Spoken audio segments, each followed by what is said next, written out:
Hi my friends, welcome to this video. 9 years ago, I made a decision that actually changed my life, and I know that that sounds super dramatic, but it's true. I have always been a creative person, and I dreamed of having a life where I could focus on making art. I knew that I wanted that for myself, but as an 18-year-old, I was sort of steered in a safer direction. But after 4 years of university studying landscape architecture, I felt like I couldn't ignore what I truly wanted for my life anymore, and that was to be an artist. So I decided to take a chance on myself and really go for it. And I wanted to read you a little entry in my journal that I made shortly after making this decision, and this was when I had just started my art Instagram page, and I was kind of like preparing a description for a post that I was about to make. So I said, I thought I would take this opportunity to introduce myself and my situation. My name is Brooke Cormier. I'm 22 years old and I just graduated university, receiving a Bachelor of Landscape Architecture. And I want nothing more than to be a full-time artist. It's a pretty scary thing going down this road with looming fears of having no security, no benefits, blah, blah, blah. But it's the road I'm meant to be on. Art is my passion, and although I can expect some failures in the future, I was born with a natural talent that I intend to foster. My ideas of natural talent have since evolved. I'll use this Instagram page to document my progress on this journey. I have much to learn and there will be lots of experimenting to do. Please feel free to tell me what you think of my work. I would appreciate the likes and comments. Time to get started. And this is honestly really surreal to read, and it makes me a little bit emotional thinking about it because I just have to be really thankful to my 22-year-old self for actually taking the leap and doing this. Okay, get it together.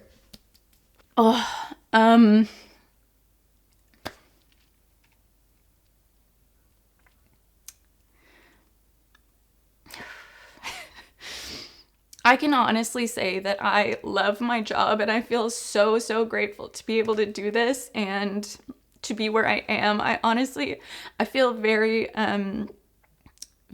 lucky to have this kind of like knowing inside of me that this is what I'm supposed to be doing. Like, I'm on the right path.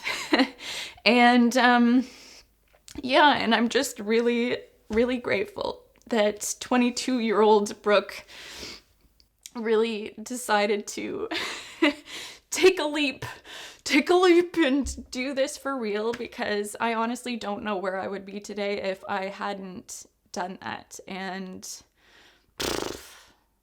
thank the Lord that I did. Ooh. Wow, okay, I wasn't expecting to get so emotional. Here we are. Yeah, I think that it kind of takes some bravery to chase your dreams, and so I'm really happy. That's it. I'm really happy that I did make this decision and I was brave. But I also think that there is kind of a misconception about chasing your dreams, and that's what I want to address in this video today. But if you don't mind, I am going to work on a commission while I discuss this topic with you. So I'm gonna get painting and we will get right into it.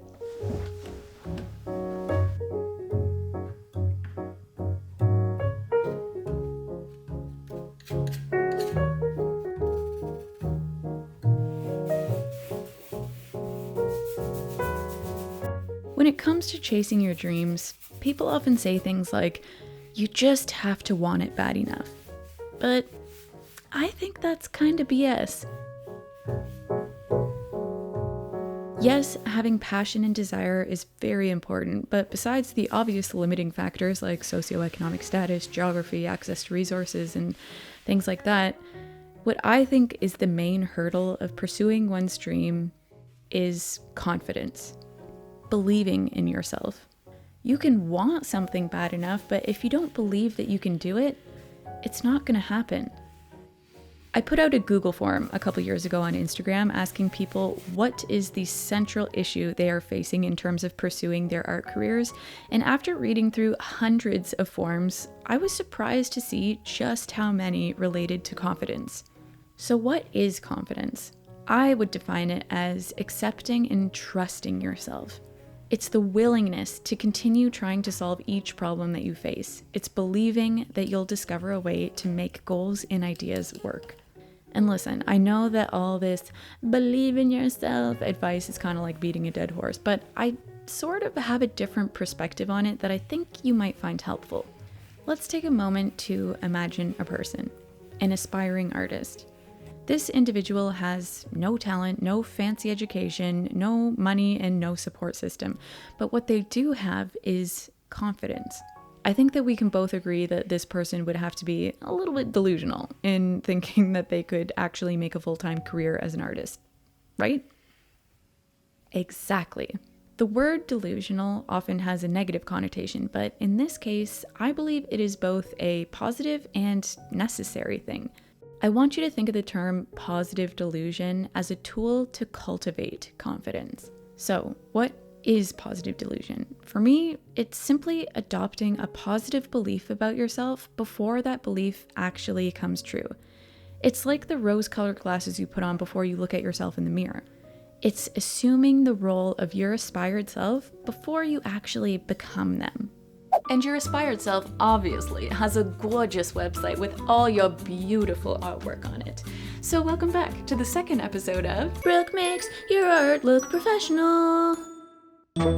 This is a little series that I'm working on with the help of Framer, where I get to spotlight some wonderful artists and make them a professional looking homepage for their artwork. I got so many amazing submissions after I posted about this on Instagram, and today's spotlight artist is Bhargavi Madhuraju. She is a mother and finance professional turned artist from India, and she just started showcasing her work in art fairs in July, which is such an exciting milestone. And so today I want to design her a website homepage that not only showcases her beautiful artwork, but also lets people know that when it comes to her art, she means business. So let's get started. I find that Framer's wireframer tool is super useful as a starting point for any project. It gives you a tailored layout that you can then use to tweak and customize directly on the Framer canvas. Since creating layouts from scratch can be really time consuming, this allows me to jump right into my favorite part: customizing. And despite what you may think, I'm in fact not a professional website builder.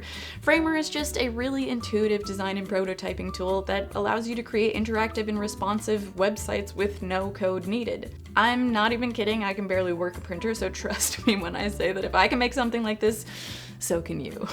And there we have it, a professional looking homepage for our talented friend Bhargavi. Let me know what you guys think in the comments, and you can check out more of Bhargavi's work on Instagram at bhargavim.art. What I hope to achieve in this series is not only helping aspiring artists reach a wider audience, but also to show you just how easy it can be to show your work online in a professional way. And it's all made possible with Framer. So thank you to Framer for sponsoring this video, and if you want to learn more, you can click the link in the description. Now let's get back to painting.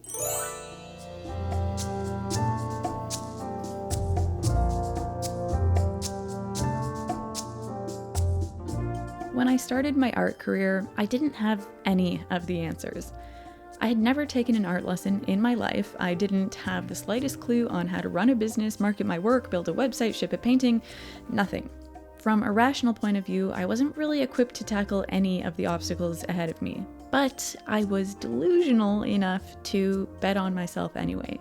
I knew I wasn't a natural-born entrepreneur, Picasso, or problem solver. I adopted the belief that I was. I embraced positive delusion, and that was the first step in building my self-confidence. Self-confidence is something that a lot of people struggle with, but what I think is a common misconception is you either have it or you don't. Even if you're not feeling confident now and you're having trouble believing in yourself, that is something that you have the power to change. Self-confidence is not a fixed trait. To quote Venus Williams, just believe in yourself. Even if you don't, pretend that you do, and at some point, you will.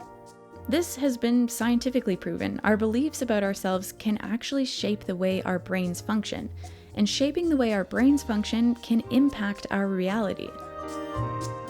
We have all experienced negative self-talk, that little voice in the back of our head that tells us we aren't good enough. But what we have to realize is that if we don't address it or become aware of it, it'll turn into a habit and trap us in a vicious cycle of self-doubt. Often these negative things we tell ourselves are based on irrational fears and not backed by any evidence. They're not facts. But they can become facts if we let them impact what actions we take in the real world. Luckily, with a bit of help from our positive delusion, we can replace negative self-talk with positive affirmations, which allows us to cultivate self-belief and confidence. For example, if you're struggling with something, instead of saying, "I'm not cut out for this," try saying, "I'm still learning, and I know that with practice, I will get better." Over time, practicing positive self-talk can help rewire your brain to believe in yourself and your abilities. Because we are artists and often visual learners, let's look at this with the following analogy. Think of your brain like a forest. In this forest, there are pathways, some less traveled, some more traveled. The more you wander down a path in the forest, clearing the way of rocks and branches, the easier it becomes to travel down in the future.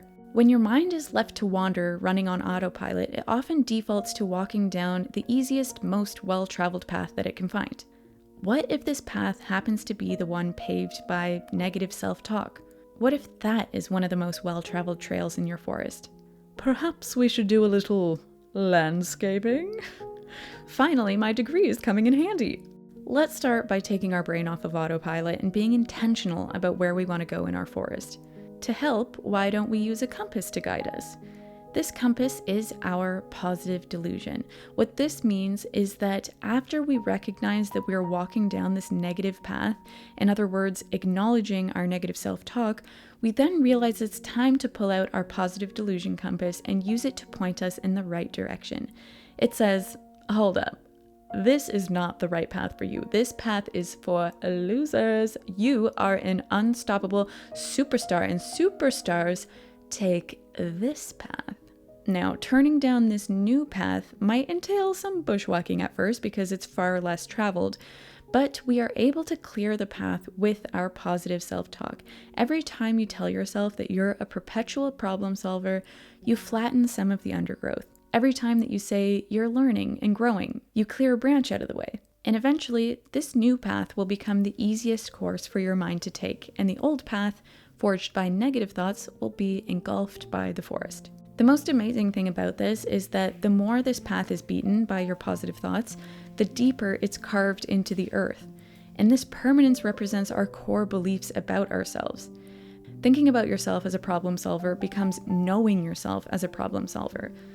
From there, the beautiful blossoms of self-confidence will line your path to success, and you no longer need your positive delusion compass to guide your way because it will no longer be delusion. It will actually be real. This has been my experience. Over time, I used my positive delusion to cultivate self-belief and confidence. Every little success I experienced and every little step in the right direction reinforced my belief that I had what it takes to become a full-time, successful artist. On the flip side, if you believe that you are an unsuccessful person, that you aren't smart enough or talented enough to achieve your goals, your mind will take every little failure or setback as evidence to support that. It is very important not to ground your confidence in ability, especially when you're at the beginning of your artistic journey. Confidence must be grounded in belief. And in this way, it's helpful to be a bit delusional. Use positive delusion as a tool to gain confidence. Let it help you build resilience and motivate you to keep trying. And once you actually start finding success, which you will, it's no longer a delusion. You have facts to base your confidence off of.